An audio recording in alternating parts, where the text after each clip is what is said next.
प्रभु यीशु जगह जगह परमेश्वर के राज्य का शुभ संदेश देने लगे। उनके साथ थे 12 शिष्य और दुष्ट आत्माओं से मुक्त की गई कुछ स्त्रियां। मरियम जो मगदलीनी कहलाती थी, योअन्ना जिसका पति खोजा हेरोदेस के दरबार में भंडारी था, और सुसन्ना।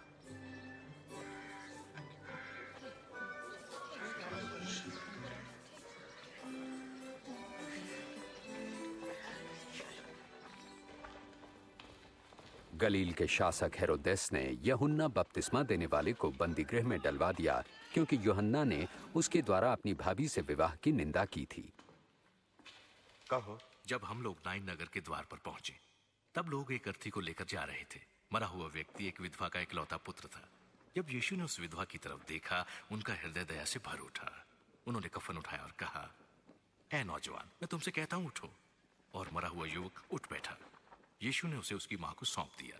उनसे पूछो, क्या आप वही हैं जिनके आने के विषय में यूहन्ना ने प्रचार किया था, या फिर हम किसी और की प्रतीक्षा करें?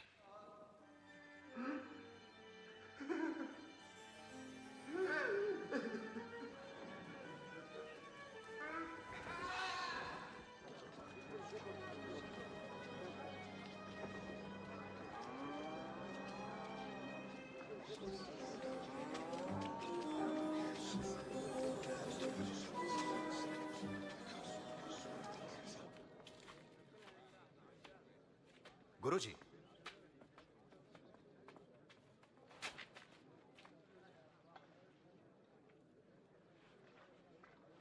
गुरुजी, यूहन्ना बपतिस्मा देने वाले ने हमें यह पूछने भेजा है, क्या आप वही हैं जो आने वाले थे, या हम किसी और के आने की प्रतीक्षा करें? जो कुछ तुमने देखा और सुना जाकर यूहन्ना से कहो। अंधे देख सकते हैं, लंगड़े चल सकते हैं। धन्य हैं वे लोग जो मुझ पर संदेह नहीं करते।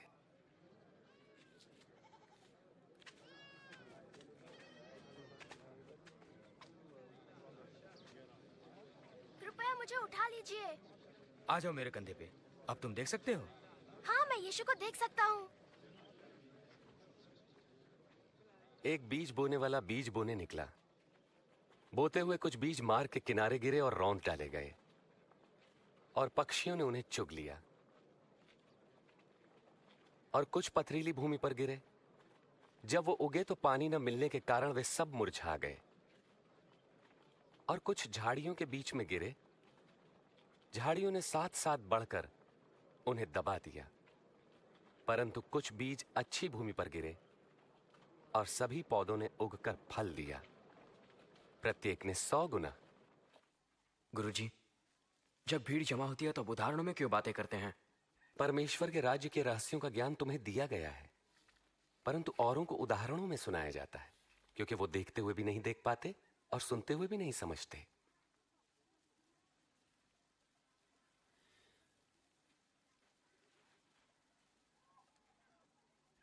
इस उदाहरण का अर्थ यह है,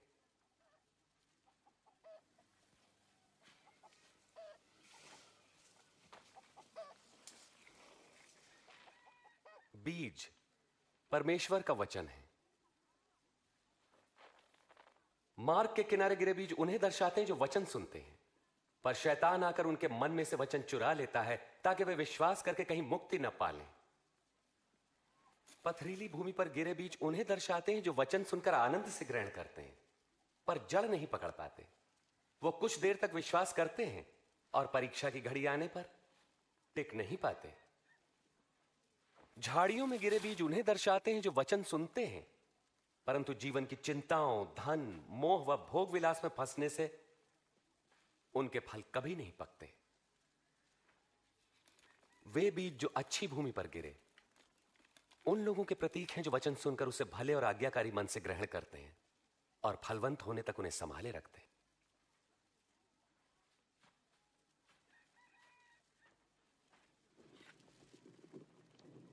दिया जलाकर कोई बर्तन से नहीं ढांकता और ना ही खाट के नीचे रखता है, बल्कि उसे दीवार पर रखता है ताकि भीतर आने वालों को उससे प्रकाश मिले।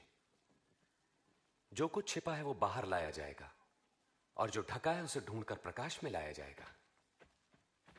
इसलिए सचेत रहो कि तुम कैसे सुनते हो, क्योंकि जिसके पास है उसे और दिया जाएगा, और जिसके पास नहीं है उससे वो भी ले लिया जाएगा जो उसके पास है। गुरुजी, आपकी माता और भाई वहां बाहर खड़े हैं, आपसे मिलना चाहते हैं। मेरी माँ और मेरे भाई वे हैं जो परमेश्वर का वचन सुनते और मानते हैं।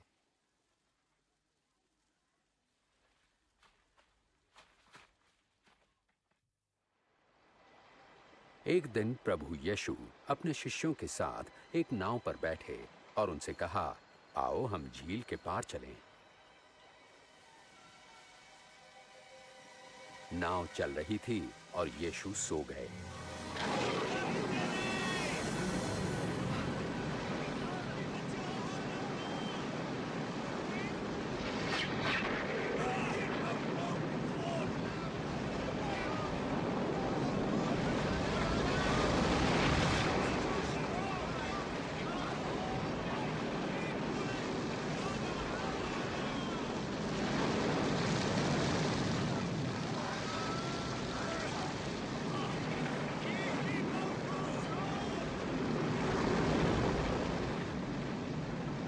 स्वामी, स्वामी, प्रभु यीशु, हम नाश हुए जाते हैं।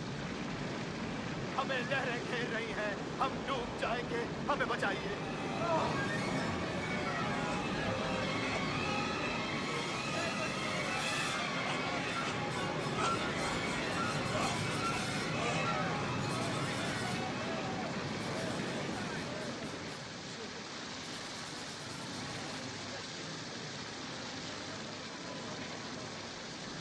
अब हम बच जाएंगे।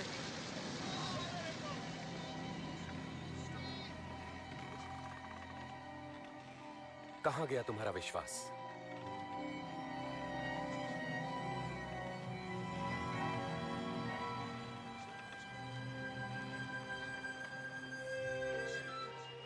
और वे गरासिनियों के देश पहुंचे जो झील के पार गलील के सामने था।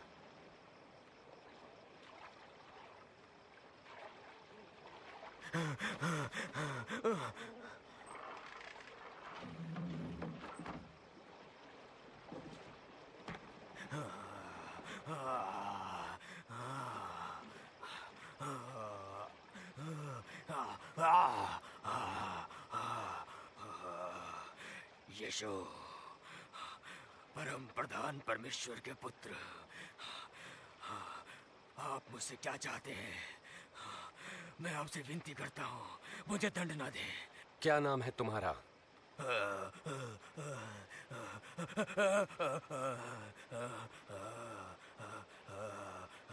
सेना। प्रभु विनती करते हैं, हमें नरक कुंड में ना भेजें, पर सुअरों के उस झुंड में भेज दें।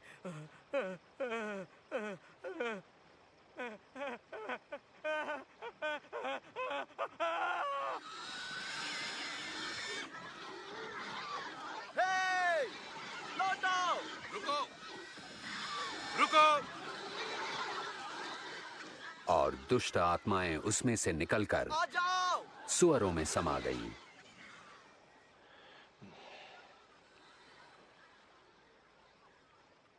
यहाँ से चला जा।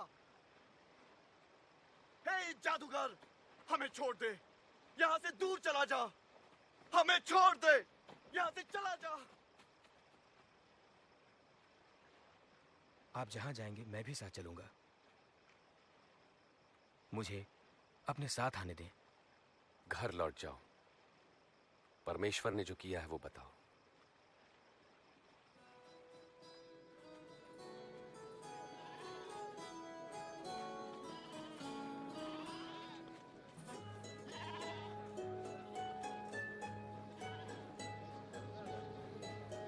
प्रभु यीशु व उनके शिष्य भीड़ से अलग होने के लिए बेतसैदा पहुंचे।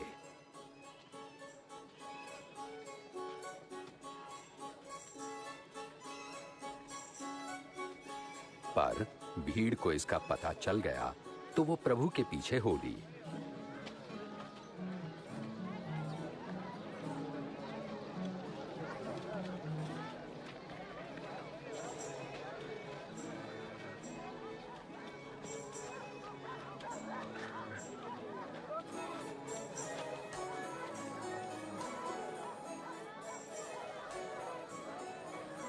शाम को पतरस ने कहा, स्वामी, इन लोगों को भेज दें कि वे आसपास के गांवों और बस्तियों में जाकर अपने लिए भोजन और रहने की जगह ढूंढ सके। यह एक सुनसान जगह है।